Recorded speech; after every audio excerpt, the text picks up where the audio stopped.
వేరుశనగ వేసిన రైతులందరికీ నమస్కారం. ఈసారి నేను పోయిన సంవత్సరము మాండవి శనక్కాయలు వేసుకున్నాను. 25 క్వింటాలు అయినాయి. అదే నెల ఈసారి కూడా మళ్ళా వేయడం జరిగింది. ఇంత మటుకుంది పొలము. 60 రోజుల పైరు ఇది. డిసెంబర్ 4వ తేదీ వేసినాను.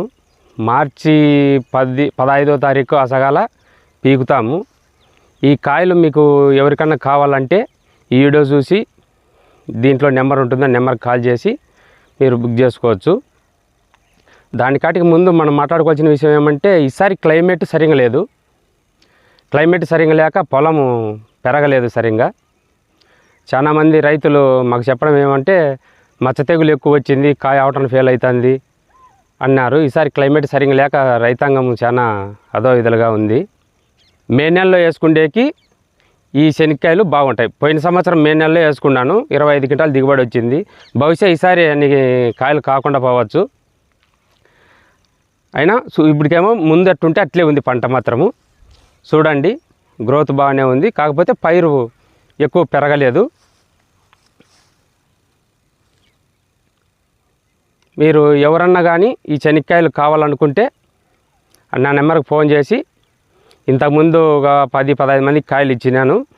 వాళ్ళు కూడా కాయలు మీరు అమ్మేయండి అని చెప్పినారు.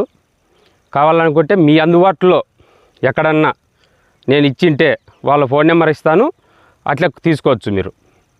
లేదు మా అందుబాటులో ఉంటే ఉమ్మడి జిల్లా అనంతపురము, సత్యసాయి జిల్లా మాది. ఈ లోకల్లో ఎవరైనా ఉంటే మా దగ్గరికి వచ్చి తీసుకోవచ్చు. అన్నమయ్య జిల్లాకి ఇచ్చిన, అట్లని కడప జిల్లాకి ఇచ్చిన,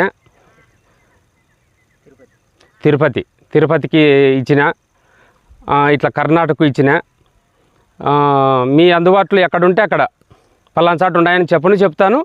లోకల్లో అయితే నా దగ్గరికి వచ్చి తీసుకోవచ్చు. ఇప్పుడు 60 రోజుల పైరులో నేను సల్ఫేట్ చల్లడం జరిగింది. ఈ 60 రోజులు 70 రోజుల్లో మనం సల్ఫేట్ చల్లుకున్నట్లయితే ఆవరణ బాగా వస్తుంది. చాలామంది రైతులకు నేను ఇదే చెప్పిన. వాళ్ళు దిక్కికేసిన మొదలు మళ్ళీ ఏంది వేసింలే. కొంతమంది మా దాంట్లో పోతుంది, అది మంచి నేల అవుతాయని అనుకున్నారు, అవటం ఫెయిల్ అయినది. ఈ క్లైమేట్ సరిగ్గా లేక మందులు కూడా సరిగ్గా కొట్టినలే. దాదాపు నేను ఈసారి ముందు 4 స్ప్రేయింగులతో అయిపోయిండేది. ఇప్పుడు ఈ 2 నెలలకి 5 స్ప్రేయింగులు అయిపోయింది. ఇప్పుడు ఇంకా 2 స్ప్రేయింగులు పడుతుంది. క్లైమేట్ని బట్టి రైతు కూడా మనం అనుకూలంగా దాన్ని కాపాడుకోవాలా.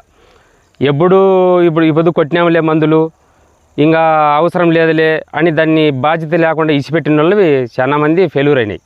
వేరుశనగ మాత్రం ఈసారి చాలా రైతులు నట్టపోయే అవకాశాలే ఉన్నాయి. మంచి రకాలు ఎంచుకొని, తెగులు లేని రకాలు ఎంచుకొని రైతులు వేసుకొని బాగుపడాలని నేను మీ అందరికీ చెప్పదలుచుకుంటా. నమస్కారం.